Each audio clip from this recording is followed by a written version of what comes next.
There is no passion, there is no aggression, there is no vision, there is no effing mindset with this hockey club. Okay, no, I don't know. If you know where that's from, then you know where that's from, and you know exactly why I'm saying that. The Canucks suck, eh? Like, okay, they played well in this game. Cool. They outshot their opponents in this game. Cool. But like last game, nobody cares. You should not be giving this team excuses anymore, because at the end of the day, this team does not deserve that right. They don't have that right to look at a game like this and be happy about it, because still, they suck, dude! The Canucks! How the heck? This is the only game that Demko has that is a bad one, statistically speaking. This is the game where the Canucks go out there and they actually look like an okay team. Had Demko completely crapped the bed in a game where the Canucks were not getting any shots and not getting any opportunities and all that, I would have been okay, you know? Okay. Not okay. I mean, nobody would have been okay, but like, we all are so desensitized to that I think a result like that would have been a lot more easier to stomach. But a game like this, where the Canucks actually don't play terribly, where Demko ends up letting in, what is it, 3-something goals in however many shots the Columbus Blue Jackets had here. Let's pull up the game sheet, because I didn't have that open. I just started recording after the bell or the horn sounded. 21 total shots for the Blue Jackets, so 20 shots on Demko. He makes 17 saves for an 8.5 save percentage. Now, it would have been a lot better if this game, the game where Demko does not do as well, statistically speaking, as we're used to seeing him do, was a game where the Canucks were absolutely bollocks. But nah, we saw ourselves a Podkolzin goal in this one. We saw ourselves a Tyler Mott goal in this one. We saw ourselves the Canucks get 41 shots, and they actually came out to play. It's just Elvis Merzlikins has that power in him to make things happen and put up a 9.51 on 41 shots against. Dude, the guy almost scored a goal at the end of the game. Did you see that? The Canucks pulled the goalie out when it was 4-2, and Elvis took the puck in after Horvat dumped it in at the red line.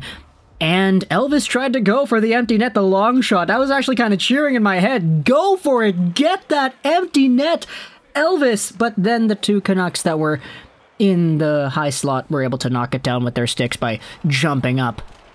But still, lots to go over in this game. We don't really care about that though, right? Like, is there really any point in making these post-game videos anymore? Because there's just so much stuff that is repeated again and again and again. It's the Canucks maybe doing well, maybe doing alright, maybe getting chances, maybe doing poorly, but they're still, at the end of the day, losers. And I said at the beginning of this video, or not the video, but the day, I said in the first video of the day, you know, Petey and Besser, I want these guys to prove me wrong. I want these guys to go out there and just explode and become the best versions of themselves. Everybody here in Vancouver wants that. But Petey, the guy had a good game up until, like, the end of the game. Because Elias Pettersson on Max Domi's empty net goal was caught off at a weird angle, and you could see the back check. Domi is known as a hustler. The guy knows how to go. He's hustle, loyalty, respect over here.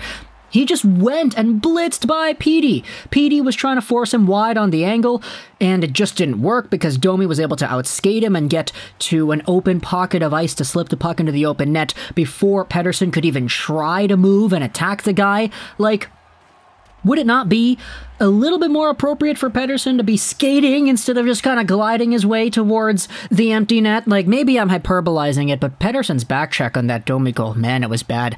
As for Brock, I mean, the guy had so many opportunities, and we know this out of Brock. When he gets into this groove where he's not really hitting the net, yeah, it gets a little ugly from time to time, and this was one of those games. Brock had 2 shots on goal, which is good, but he had so many other opportunities that went up high, off of really good passing plays, centering out in front and all that, and the guy just couldn't hit the net. Meanwhile, we have ourselves the Canucks power play that went out and did stuff, and you know what I noticed about the power play a long time ago? Tanner Pearson, what have I been saying in the previous few videos? This guy does not deserve power play time. You know what happened in this game? Guess what? On the power play, Tanner Pearson sends the puck right to the opposition. It's picked off by Gustav Nyquist, who comes in on a breakaway and he scores. What a terrible pass to the man in the middle from Tanner Pearson, who was on the left side. He just completely gives it up, and like, this is the kind of thing that I'm like, yeah, this isn't the same that 70s line Tanner Pearson anymore. This isn't the same guy that got like 20 goals and 40 points 2 seasons ago too. Can you believe Tanner Pearson had 40 points in a Canucks sweater one year? I can't. Look at the way this guy plays. My gosh, it's just like, this has been going on for so long, and even Alex Chason, dude, that guy was on the power play too, sending the puck to the middle of no man's land, which is a trend that we're sort of used to at this point, dude. It took so long for Vasily Podkolzin to actually get power play time, and it just boggles my mind that he isn't a mainstay guy on that unit. He gets in sometimes, he gets out other times, but just the way this guy's able to play, you know? He doesn't have that same jacket of expectation that surrounds and clouds guys like Petey and Besser and eventually weighs the guys down when they don't perform well. Podkolzin is a first-year rookie who's coming in here just saying, yeah, I'm happy to play in the NHL. It's the best league in the world. I want to play hockey here. And guess what? That confidence, that mindset, it shows in the way that he plays, because he's like, yeah, I'm going to pick the puck up here. After Justin Dowling steals it at the blue line, he's going to give me the pass, and I'm going to walk it right in. I'm going to head fake, make it look like I'm going to pass to Petey on the other side, but just rip it in myself. Vasily Podkolzin scoring goals, it's kind of crazy because every goal that Podkolzin scores is a beautiful goal. Like, these are the kinds of goals that you would expect Pettersson to be scoring, right? Absolute grip it and rip it, top shelf cheese snipes where mom keeps the cookies in the attic, something like that.